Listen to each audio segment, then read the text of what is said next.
I think what we'll do is we will start discussing Mindfire. Okay. What's that book about? Actually, before you even start talking about that, I should ask so people understand what type of writing you do, like the genre. Sure. And then we'll go into the books.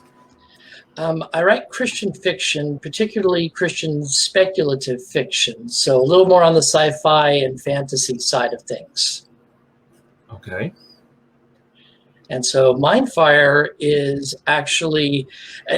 Mindfire is an interesting story because it's a superhero story, but it's from a Christian angle. Now, the lead character in it is actually the 20-year-old daughter of a former superhero and a current supervillain. And she is not a Christian character. We get her tale throughout this story. And Mindfire has to do with the powers that she develops, which she has telekinesis, and she can move things with her mind, or she can set them on fire. Oh, interesting. Okay. Wow. And basically the story, it's a story within a story because her father used to be on a superhero team. And so there's a story set 20 years in the past and what affected those characters back then, what actually led to the lead character, Leah Hamilton's birth, and how that's still affecting things in the present. Okay. Very interesting. So Mindfire is your first book, correct? Yes, it's my debut novel. All right. So I guess my question is what made you write that type of genre? Well, I actually started off doing comics as a kid. I actually wrote and drew my own comics. And so that's where the whole backstory came from. I took basically I started when I was 10 years old doing these comics just for fun. And I did that up through for basically about 20 years. And so what came out of it was you got this whole plethora, the ideas and the characters and stories. It became a generational comic. And so Leia was one of the characters in that comic book. And this is one story out of 146 comics that I made over the course of 20 years.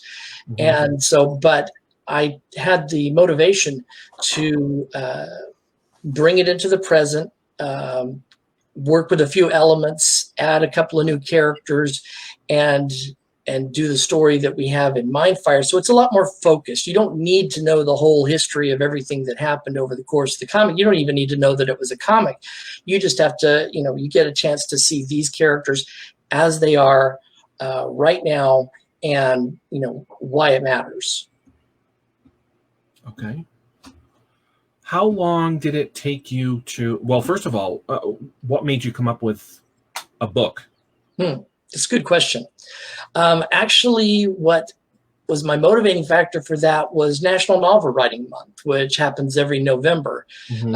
And the idea behind that is to write a 50,000 word full-length novel, over at least a first draft, within the first 30 days of that month.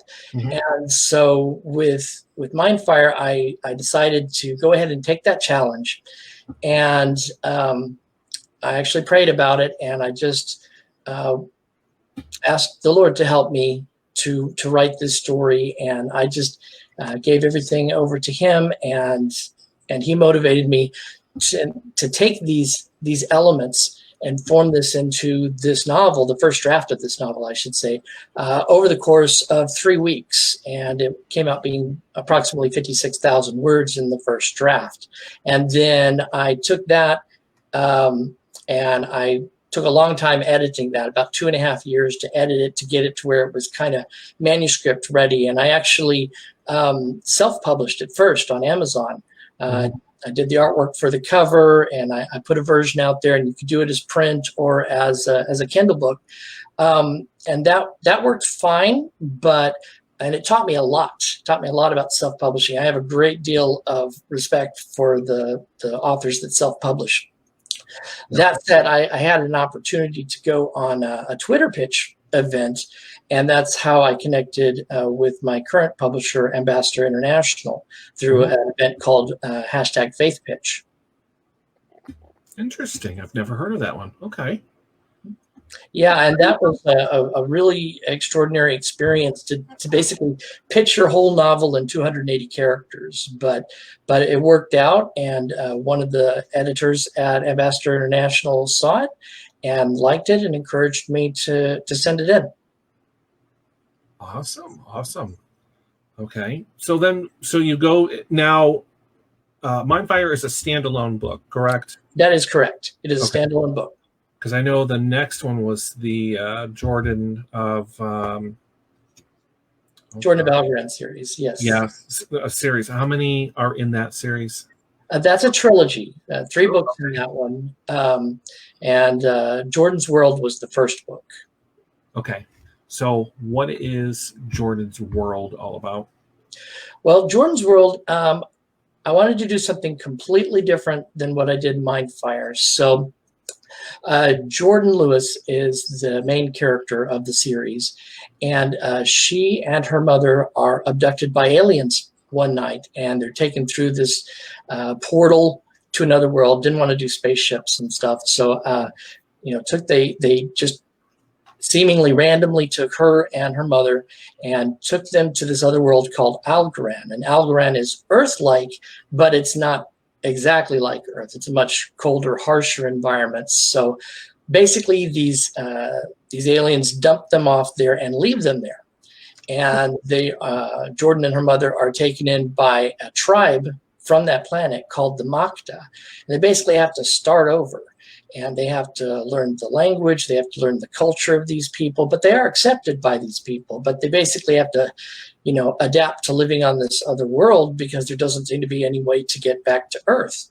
And so that's what Jordan starts to adapt to life out there and everything, and seeing, what she wants to do, because she's 17 when she's abducted. We start off the book 4 years later, and so she's 21. And so very soon after that, she finds out that the aliens that abducted them may be on the other side of Algoran. So she actually becomes a hunter. And so she and 3 of her fellow hunters set out to find these mysterious aliens. And so it's kind of like a quest, that's the fantasy element. It's more of a science fantasy. And so as they are trekking across this world, they run into different challenges, different people, different creatures.